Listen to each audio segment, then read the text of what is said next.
बिना तुलसी की पूजा के कार्तिक मास का हमें संपूर्ण फल नहीं मिलता, क्योंकि भगवान श्री हरि विष्णु को अत्यंत प्रिय है तुलसी।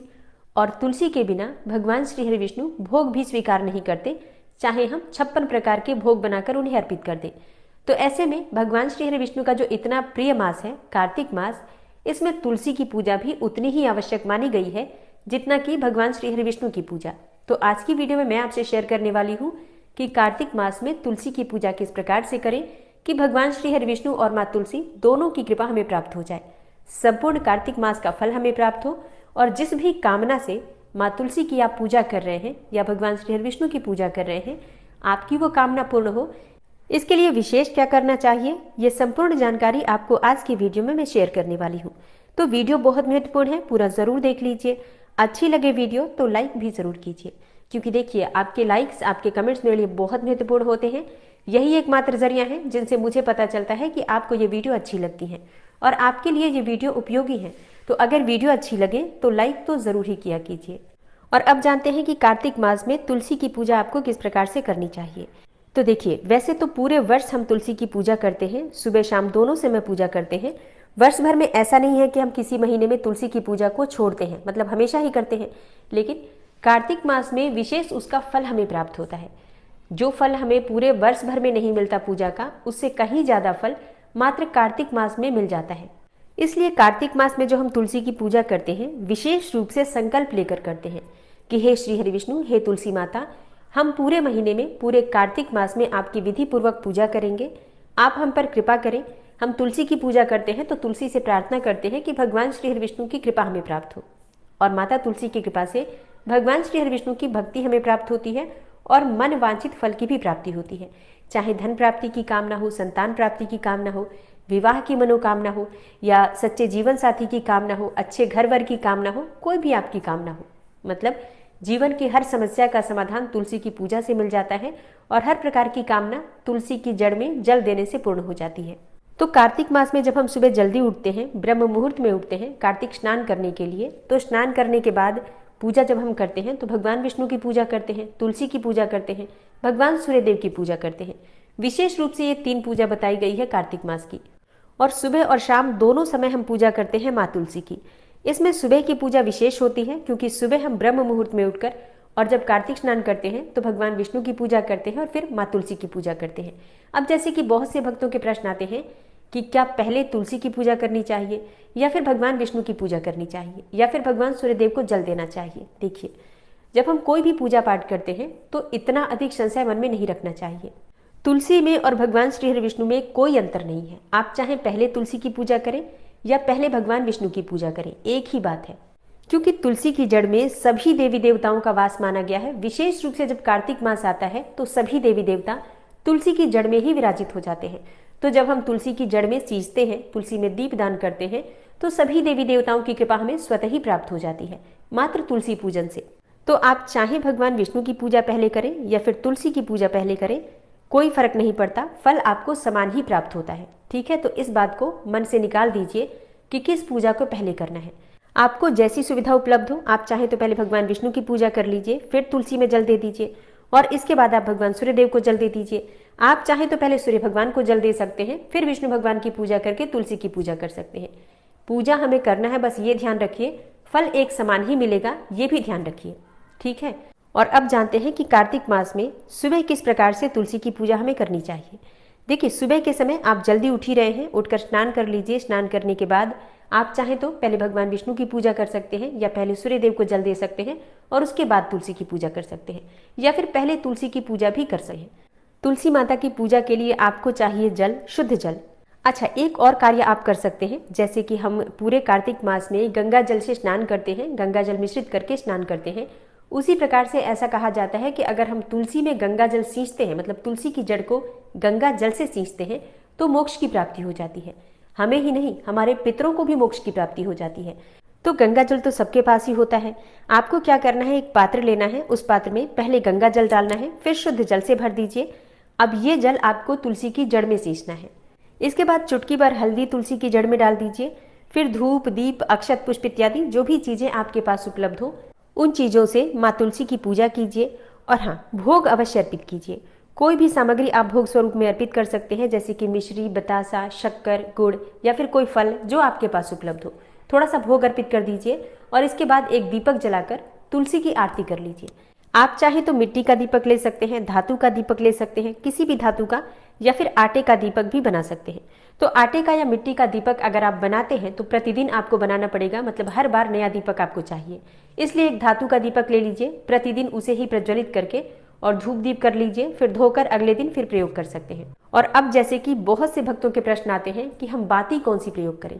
देखिए, कोई सी भी बाती जो आप प्रतिदिन घर में नॉर्मल पूजा में प्रयोग करते हैं, लंबी या फिर गोल, किसी भी बाती का प्रयोग कर सकते हैं। हमें दीप दान करना है, ठीक है, बहुत ज़्यादा संशय या बहुत ज़्यादा भ्रम में नहीं पड़ना है। तो आप कोई भी बाती जो आप रोज प्रयोग करते हैं कि हम बाती कौन सी प्रयोग करें। देखिए, कोई सी भी बाती जो आप प्रतिदिन घर में नॉर्मल पूजा में प्रयोग करते हैं, लंबी या फिर गोल, किसी भी बाती का प्रयोग कर सकते हैं। हमें दीप दान करना है, ठीक है, बहुत ज़्यादा संशय या बहुत ज़्यादा भ्रम में नहीं पड़ना है। तो आप कोई भी बाती जो आप रोज प्रयोग करते हैं उस बाती का प्रयोग कर सकते हैं। घी या फिर तेल जो भी आपके पास उपलब्ध हो, मतलब सरसों का तेल नहीं होना चाहिए, बाकी आप तिल के तेल से दीपदान कर सकते हैं, या फिर शुद्ध घी से, गाय के घी से, या जो भी घी आपके पास उपलब्ध हो। तो दीपक प्रज्वलित करके तुलसी की आरती कर लीजिए। अच्छा, जरूरी नहीं है कि आप गाकर आरती करें, आप वैसे भी माँ तुलसी के मंत्रों के द्वारा भी आरती कर सकते हैं। दीपक को क्लॉकवाइज घुमाना होता है और 7 बार या फिर 5 बार घुमाकर आप आरती कर सकते हैं, गोल गोल घुमाकर। अब जैसे कि बहुत से भक्तों के प्रश्न आते हैं कि क्या आरती के लिए हमें अलग से दीपक जलाना चाहिए और फिर दीपदान अलग से करना चाहिए। देखिए, ऐसा नहीं करने की आवश्यकता है। आप सिर्फ एक ही दीपक प्रज्वलित कर लीजिए, उसी से आरती करके उसे ही हम दीपदान कर देते हैं। देखिए, आप चाहें तो अलग से कपूर जलाकर भी आरती कर सकते हैं, ये पूरी तरह से आपकी अपनी इच्छा पर निर्भर करता है। लेकिन अगर आप ऐसा नहीं करते हैं तो भी दोष नहीं लगता है और आपको पूर्ण फल ही प्राप्त होता है। हाँ, अगर आप करते हैं तो और अच्छी बात है। अच्छा, एक और प्रश्न आया है कि जल जो हम अर्पित करते हैं पहले जड़ में अर्पित करें या फिर ऊपर पत्तों में अर्पित करें। देखिए, कभी भी किसी भी देव वृक्ष को जब हम सींचते हैं तो जड़ में ही जल अर्पित करते हैं। तो तुलसी की जड़ में सबसे पहले, मतलब 3 बार रुक रुक कर, जैसे हम सूर्यदेव को जल देते हैं उसी प्रकार से 3 बार तुलसी की जड़ में जल दे दीजिए। इसके बाद जो जल बचा हुआ है पात्र में, उसे पत्तों के ऊपर से, मतलब पूरी तुलसी को एक बार में अभिषेक कर दीजिए, स्नान करा दीजिए, ठीक है। देखिए, ये सारी चीजें बिल्कुल व्यावहारिक है। जैसे आप स्वयं मान लीजिए स्नान करने जाते हैं, क्या आप सीधे अपने सिर पर पानी डालते हैं? पहले हाथ पैर धोते हैं, उसके बाद ही सिर पर पानी डालते हैं ना। तो जैसे हम हैं वैसे ही हमारे देवी देवता भी समझना चाहिए। तो इसी प्रकार से हम अभिषेक भी करते हैं। जब भी तुलसी का या फिर किसी भी देवी देवता का, तो पहले हाथ पांव मुंह धुलाते हैं, उसके बाद से उनका अभिषेक करते हैं। तो 3 बार आपको जड़ में जल देना है, उसके बाद से उनको सर्वांग, मतलब पूरी तरह से तुलसी पर आपको पत्तों सहित जल पूजा, यानी कि धूप दीप अक्षत पुष्प इत्यादि अर्पित करके, और उसके बाद से आपको तुलसी की परिक्रमा करना है। तुलसी की परिक्रमा आप चाहे तो 4 बार कर सकते हैं, या चाहे तो 7 बार कर सकते हैं, 11 बार भी कर सकते हैं। और हाँ, कार्तिक मास में कम से कम तुलसी को ऐसे स्थान पर जरूर रखना चाहिए जहां पर हम उनकी परिक्रमा कर पाएं, प्रदक्षिणा कर पाएं।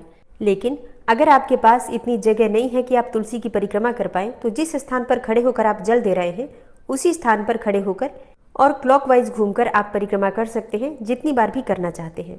तो सुबह की पूजा की विधि आपने जान ली।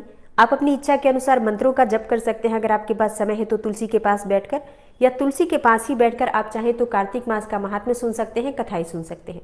अच्छा, जरूरी नहीं है कि आप तुलसी के पास ही बैठकर महात्म्य और कथा सुनेंगे, लेकिन अगर आप सुन पाते हैं तुलसी के पास, मतलब इतनी जगह है तुलसी के पास कि आप आसन लगाकर बैठकर पूजा करके और मंत्रों का जप कर पाएं या फिर कथा सुन पाएं, तब अत्यंत ही श्रेष्ठ फल प्राप्त होता है। कहा जाता है कि तुलसी के पास हम जितने भी मंत्र जपते हैं उनका कई गुना फल हमें प्राप्त होता है। और हाँ, उम्मीद करती हूँ कि आप मेरे चैनल पर अपलोड होने वाली कार्तिक मास महात्म्य और कथाएं जरूर सुनते होंगे। सुबह 4:30 पर वीडियो अपलोड हो जाती है, आप लोग जरूर सुना कीजिए। और अब बात करें कि शाम को तुलसी की पूजा किस प्रकार से करनी चाहिए। तो देखिए, जो शाम की पूजा होती है तुलसी की, उसमें दीपदान, परिक्रमा और मंत्र जप आप कर सकते हैं।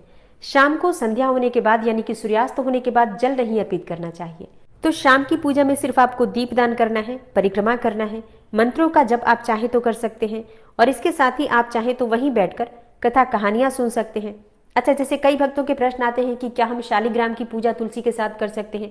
जी हाँ, बिल्कुल कर सकते हैं। आप चाहें तो पूरे कार्तिक मास में तुलसी में ही आप शालिग्राम को रख सकते हैं। सुबह शाम दोनों समय उनकी पूजा, तुलसी और शालिग्राम की पूजा एक साथ करने से अनंत गुना पुण्यफल की प्राप्ति होती है। या फिर आप चाहें तो पूजा के समय शालिग्राम और तुलसी को एक साथ रखिए, बाद में शालिग्राम को उठाकर अपने घर के मंदिर में भी रख सकते हैं, जैसे भी सुविधा हो। लेकिन अगर एक साथ आप तुलसी और शालिग्राम की पूजा करते हैं तो इसका फल बहुत प्राप्त होता है। आप अपनी सुविधा के अनुसार देख सकते हैं। अच्छा, एक प्रश्न आया है कि क्या सूर्योदय होने के बाद तुलसी में दीपदान नहीं करना चाहिए? देखिए, दीप आप कभी भी प्रज्वलित कर सकते हैं। दीप प्रज्वलित करना और दीप दान करना ये दोनों अलग अलग चीजें हैं। दीप हम जब दिन में पूजा करते हैं तो दिन में भी प्रज्वलित करते हैं, लेकिन दीपदान का मतलब होता है जहां पर अंधेरा हो वहां पर प्रकाश करना। तो अंधेरे में जब हम दीपक प्रज्वलित करते हैं और भगवान को समर्पित करते हैं तो उसे दीपदान कहा जाता है। लेकिन दिन में जो हम पूजा के समय अपने पूजा के लिए दीपक प्रज्वलित करते हैं उसे कर्म साक्षी दीपक कहा जाता है, कि दीपक हमारे किए गए पूजा पाठ और जो भी हम कर्म कर रहे हैं उसका साक्षी है, इसलिए कर्म साक्षी दीपक प्रज्वलित किया जाता है। तो दीपदान का मतलब होता है जब हम अंधेरे में प्रकाश करते हैं, यानी कि शाम को प्रदोष काल में या प्रदोष काल के बाद जैसे कि संध्या काल में, और दूसरा दीपक जो होता है वो ब्रह्म मुहूर्त में, मतलब रात्रि के समय में जो दीपक हम प्रज्वलित करते हैं और किसी भी देवी देवता को समर्पित करते हैं उसे दीपदान कहा जाता है।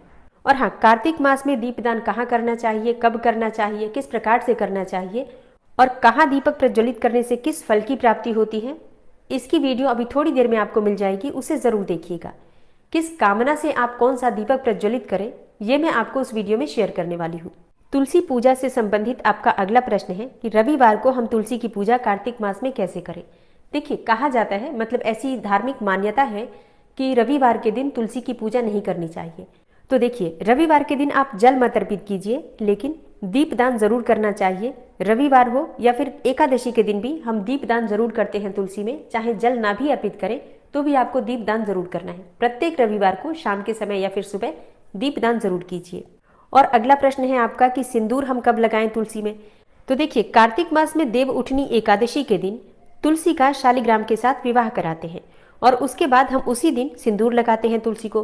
तब तक तुलसी की पूजा हल्दी से की जाती है या फिर पीले चंदन से की जाती है, और शालिग्राम के साथ जब विवाह संपन्न होता है तब हम तुलसी को 16 श्रृंगार अर्पित करते हैं और इसी में सिंदूर इत्यादि सभी चीजें हम अर्पित करते हैं। तुलसी की पूजा करते समय किन मंत्रों का जप करना चाहिए? देखिए, तुलसी की पूजा करते समय आप तुलसी के किसी भी मंत्र का जप कर सकते हैं, जैसे कि तुलसी नामाष्टक स्तोत्र का पाठ कर सकते हैं, ओम तुलसी देव्यै नमः इस मंत्र का जप कर सकते हैं, या महाप्रसाद जननी सर्व सौभाग्यवर्धिनी आदि व्याधि हरा नित्यम तुलसी त्वाम नमोस्तुते इस मंत्र का जप कर सकते हैं। तुलसी माता की आरती गाते हुए उनकी आरती कर सकते हैं। और हाँ, तुलसी के पास बैठकर अगर आप भगवान श्री हरि विष्णु के मंत्र ओम नमो भगवते वासुदेवाय नमः या ओम क्लीम कृष्णाय नमः इस मंत्र का जप करते हैं तो कई गुना फल आपको प्राप्त होता है। मतलब माँ तुलसी अपने मंत्रों द्वारा इतनी प्रसन्न नहीं होती जितना कि भगवान श्री हरि विष्णु के नाम का और मंत्र का स्मरण हम उनके पास करते हैं तो प्रसन्न होती है। इसलिए माता तुलसी की जब आप पूजा करते हैं तो भगवान श्री हरि विष्णु के या भगवान श्री कृष्ण के नामों द्वारा, मंत्रों द्वारा पूजा कीजिए। तो तुलसी की पूजा कार्तिक मास में किस प्रकार से करें, आज की वीडियो में मैंने आपसे शेयर किया है। उम्मीद करती हूँ आपके सभी प्रश्नों के उत्तर इस वीडियो में मिल गए होंगे। तो अगर आपको आज की वीडियो अच्छी लगी हो तो वीडियो को लाइक जरूर कीजिए, और हाँ, ज़्यादा से ज़्यादा इस वीडियो को अपने फैमिली फ्रेंड्स के साथ शेयर कीजिए, जिससे कि दूसरे भक्त भी संशय मुक्त होकर माता तुलसी की पूजा कर पाएं और माता तुलसी की कृपा उन्हें प्राप्त हो। और हाँ, अगर आप चैनल पर पहली बार आए हैं, अभी तक आपने चैनल को सब्सक्राइब नहीं किया है, तो आज की वीडियो अगर आपको अच्छी लगे तो चैनल को सब्सक्राइब करके बेल आइकन को जरूर प्रेस कर लीजिए। इससे ये होगा कि इस चैनल पर जो भी नई वीडियो अपलोड होंगी उनकी नोटिफिकेशन आपको सही समय पर प्राप्त होगी। मिलती मैं आपसे अगली वीडियो में, तब तक के लिए राधे राधे।